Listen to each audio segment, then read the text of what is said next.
Television is still perhaps a very popular way people get information about the outside world. Other mediums, like newspapers and phones, provide similar services. The news provide information locally or even from foreign sources. But have you ever wondered who owns these programs? Who owns the media? You may have heard the saying from somewhere or someone that the media is the gatekeeper, but what exactly does that mean? It can be explained where of the vast information resource the media receive, they get the option to control what valuable information goes out and what information gets lost into the void and never return. Here is a list according to Wikipedia of the most popular television news outlet in the United States. We were focused on the major television news programs. Those are ABC News, CBS News, CNN, Fox News Channel, MSNBC, and NBC News. The big three are considered to be the alphabet programs of CBS, ABC, and NBC respectively. In the United States, we can squeeze down to 5 companies that rule the airwaves. These are Comcast, AT&T, the Walt Disney Corporation, CBS Corporation, and Fox Corporation. So let's take a look at each one. The first company is Comcast, famous for its very poor reputation, and it's perhaps one of the most hated organizations. It is the second largest broadcasting service in the United States, with a market cap value around $146.8 billion. However, sources vary in numbers. Comcast owns NBC Universal, which has 6 subdivisions. One of these is the NBC Universal Television Group, which owns both the NBC News and MSNBC. So now we know that Comcast owns both MSNBC and NBC News. AT&T is the next company. AT&T is also the world's largest media and entertainment company, with a market cap value at $198.3 billion. This is partially because AT&T owns Warner Media, which owns the Turner Broadcasting System. Turner Broadcasting System's assets include CNN, Cartoon Network, TBS, and TNT, just to name a few. So CNN is, in a very long procedure, owned by AT&T.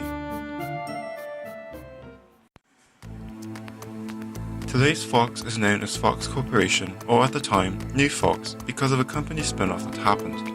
It was created with the remnants of what Disney didn't buy when they bought a part of the company. Market cap is estimated to be around $91 billion.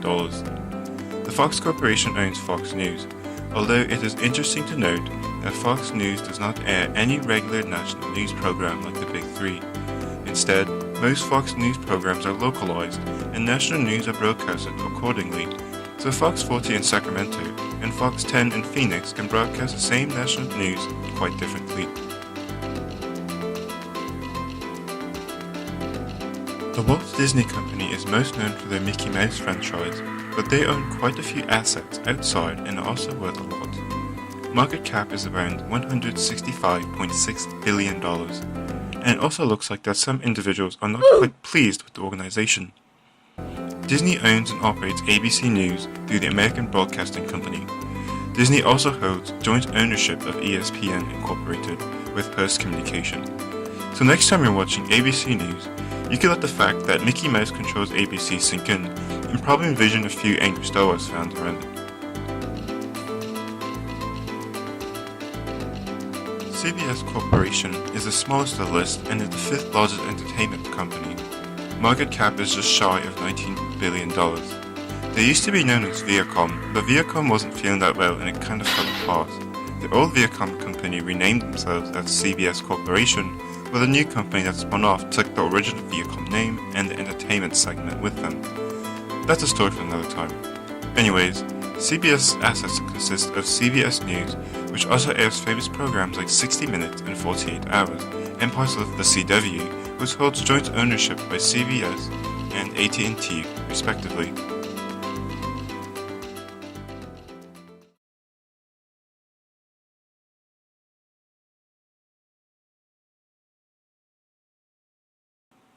These are the biggest companies that own the major news programs.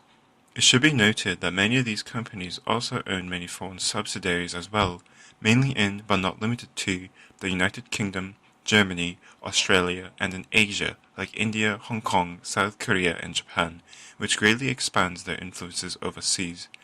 In addition, many also hold joint venture over entertainment companies.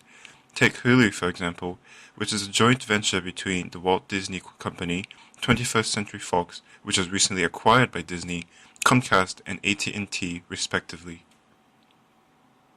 So now let's take a look at who owns them. There are two groups/individuals who should be well noted. They are the Murdoch family and Sumner Redstone. The Murdoch family is a family from Australia, and the key members are Rupert Murdoch, Lachlan Murdoch, and James Murdoch, although their family tree does not end there. Rupert Murdoch controls a vast media network from his media empire, chiefly News Corp, which owns the Wall Street Journal, The Sun, and other news outlets in Australia.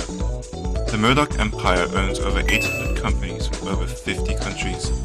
His sons, mainly Lachlan and James Murdoch, also hold key positions in News Corp, Fox Corporation, and 21st Century Fox. Next is Sumner Redstone, who owns National Amusements, a cinema company. National Amusements hold a vast majority of stocks in both CBS Corporation and Viacom, effectively controlling both companies. The CBS Corporation and Viacom each have their own CEOs, but their powers are minimal when compared to Mr. Redstone. The rest is pretty straightforward. The chairman and CEO of Comcast is Brian Roberts. The CEO of AT&T is Wendell L. Stephenson. The CEO of the Walt Disney Corporation is Robert Iger. He is also the chairman too. These are the individuals that own the companies. Some worked their way up the ladder, while others simply inherited them. In the 1970s, there were nearly 60 companies in the party, and by the end of the 20th century, this number has gone down to around a dozen. Today, there are only a handful of companies left who have not yet been swallowed up by the big corporation. So when you are deciding between what to watch, do you really have a choice?